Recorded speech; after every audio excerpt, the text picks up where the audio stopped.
تو رہنورد شوق ہے منزل نہ کر قبول، لیلا بھی ہم نشیں ہو تو محمل نہ کر قبول۔ اے جوئے آب بڑھ کے ہو دریائے تند و تیز، ساحل تجھے عطا ہو تو ساحل نہ کر قبول۔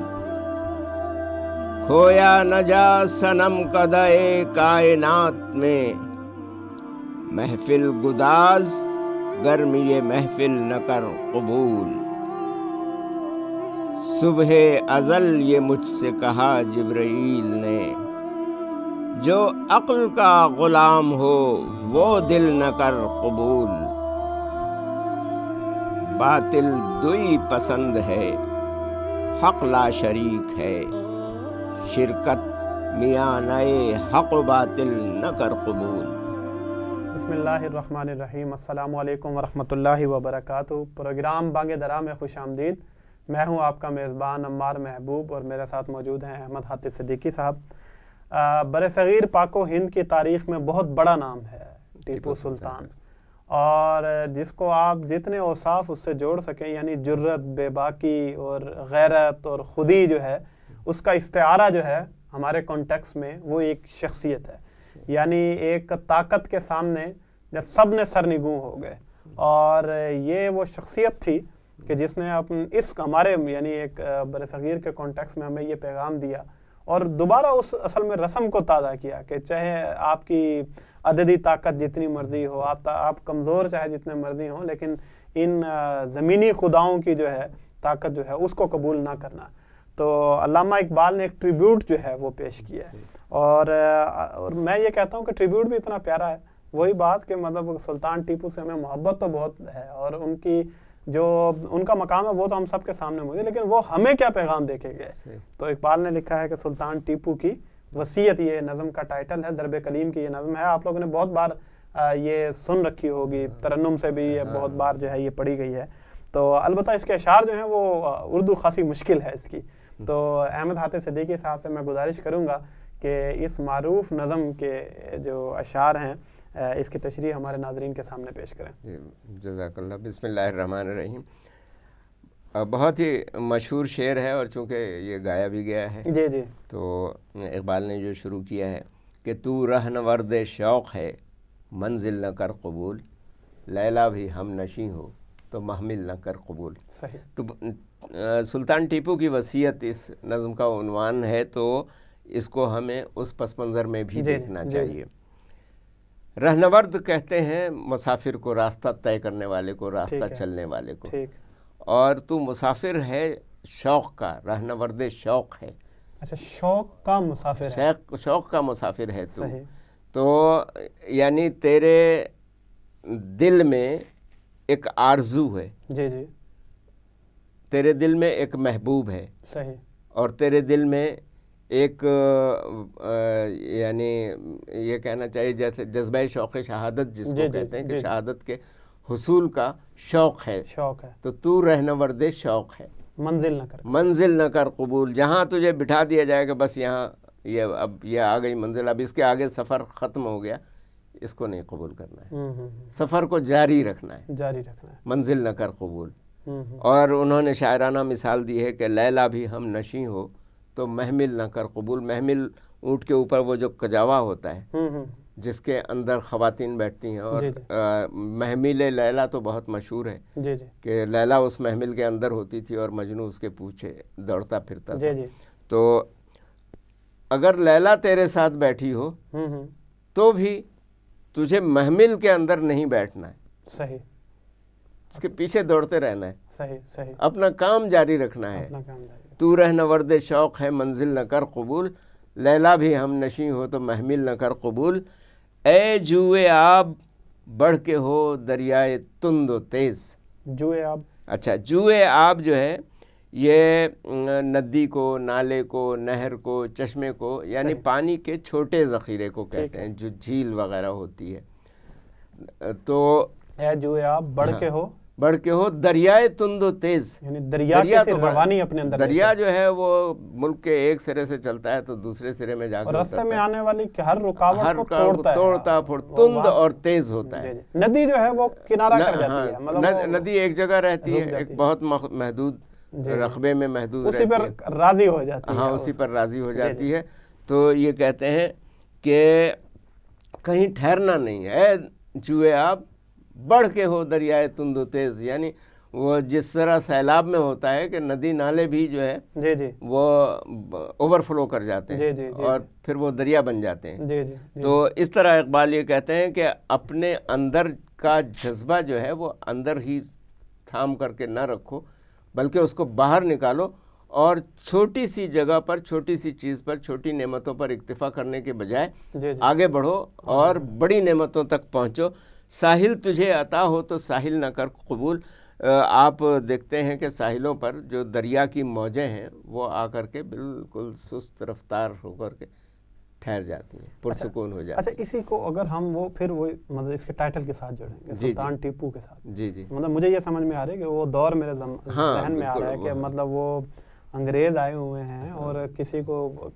تباہ کر رہے ہیں اور کسی کو یہ پیشکش کر رہے ہیں کہ اچھا چلو تمہیں تھوڑا سا یہ اختیار دے دیتے ہیں، یوں بن کے رہ جاؤ تو یہ تمہارے حوالے رہ جائے گی۔ تو سلطان ٹیپو جو ہیں ان کو یہ وصیت کر رہے ہیں کہ جوئے آپ بن رہے ہو، دریا کی طرح تم تو تیز چلو، اور یہ جو ساحل اصل میں تو تمہیں ساحلوں میں بند کیا جا رہا ہے، تو اس کو تم قبول نہ کرو، بلکہ اپنی آزادی، اپنی حریت جو ہے اس کو برقرار رکھنے کے لیے اسی طریقے سے جس طرح ایک دریا لڑ جاتا ہے، مطلب اس کی موجیں جنگ کرتی ہیں نا، جنگ کرتی ہیں اور جو راستے میں جو کچھ بھی آتا ہے تہس نہس کر دیتی ہیں، پتھروں کو توڑ دیتی ہیں اور رکتی نہیں ہے وہاں پہ۔ تو اس کے اوپر قناعت نہ کرو، بلکہ اپنے اس مقام کی طرف بڑھو جو تمہارا ہے۔ جی اچھا، ساحل تجھے عطا ہو تو ساحل نہ کر قبول، اس لیے کہ ساحل پر تو سکون ہی سکون ہوتا ہے، تندی اور تیزی جو ہے وہ دریا کے درمیان میں ہوتی ہے۔ تو کھویا نہ جا صنم کدہ کائنات میں، صنم کدہ بت کدہ، ٹھیک ہے۔ اچھا، یہ کائنات کئی جگہ اقبال کہہ چکے ہیں کہ یہ جو ہے وہ صنم کدہ ہے جہاں، یعنی پوری دنیا جو ہے وہ بتوں سے بھری ہوئی ہے۔ جی جی، آپ آج اس جگہ دیکھ رہے ہیں، آج اس جگہ دیکھ رہے ہیں، آج اس جگہ حیران ہو رہے ہیں، کہیں دولت کو بت بنایا ہوا ہے، اصل میں تو اپنی حوث ہے۔ جی جی بالکل، کو سب نے تو ہر طرح کے آپ کو بت اس کے اندر ملیں گے، تو اس صنم کدے میں، اس بت کدے میں، اس بت خانے میں کھو مت جانا کہ آج اس کے پیچھے اور کل اس کے پیچھے اور اس کو حیرت سے دیکھ رہے ہیں۔ تو محفل گداز گرمی ہے محفل نہ کر قبول، محفل گرم ہے، اس میں آپ بھی جا کر کے جو ہے وہ سیٹ ہو گئے، یعنی سمو گئے۔ یہ ایسا نہیں، آپ کا کام تو محفل گداز کرنا ہے، یعنی محفل کو نرم کر دینا ہے، یعنی اس محفل کا حصہ آپ کو نہیں بننا ہے، بلکہ آپ اس محفل کا رخ متعین کریں گے کہ کیا، یعنی اس کائنات کو چلانے کے لیے آپ بھیجے گئے ہیں، آپ کو ایک اصول ضابطہ۔ وہی سمجھ آ رہا ہے کہ وہ جو گرمی محفل اس وقت ایک برپا ہو گئی تھی، ہر کوئی یہ دیکھ رہا تھا کہ میں کدھر جا کے اپنا جو ہے نا وہ کچھ بنا لوں، تو ان کو ٹیپو سلطان جو ہیں وہ یہ کہہ رہے ہیں کہ نہیں، تمہیں تو اپنی محفل جمانی تھی، اپنی محفل خود جمانی ہے، محفل گداز جا کے دوسروں کی محفل میں کہ جو ہے وہ گرمی محفل میں کھونے جا رہے قبول، یعنی جو کچھ ہو رہا ہے اس کا حصہ مت بنو۔ جی جی جی جی۔ اچھا، صبح ازل یہ مجھ سے کہا جبرائیل نے، یعنی جس وقت میں پیدا ہوا، جو پہلی صبح تھی، صبح ازل جو ہے پہلی صبح، اس وقت جبرائیل نے مجھے مشورہ دیا کہ جو عقل کا غلام ہو وہ دل نہ کر قبول۔ عقل جو ہے وہ آپ کو سارے فائدے، نفع، نقصان وغیرہ سمجھاتی ہے، اس وقت حکمت کا تقاضا یہ ہے، ایسا کرنا چاہیے، ہم لڑ نہیں سکتے، تو ہمیں تو یہ بڑی طاقت ہے، ہم کمزور ہیں، قبول کر لینا چاہیے، مطلب جو غلامی پہ جو رضا کرتے ہیں، غلاموں کو غلامی پہ رضامند، تعویل مسائل کو بناتے ہیں بہانہ۔ اور بھی اقبال کے اشعار میں یہ جگہ جگہ یہ بھرا ہوا ہے کہ بے خطر کود پڑا آتش نمرود میں عشق، اور عقل تھی محو تماشائے لب بام ابھی، تو عقل آپ کو روکتی ہے عشق سے۔ تو صبح ازل یہ مجھ سے کہا جبرائیل نے، جو عقل کا غلام ہو وہ دل نہ کر قبول، دل خود فیصلہ کرے کہ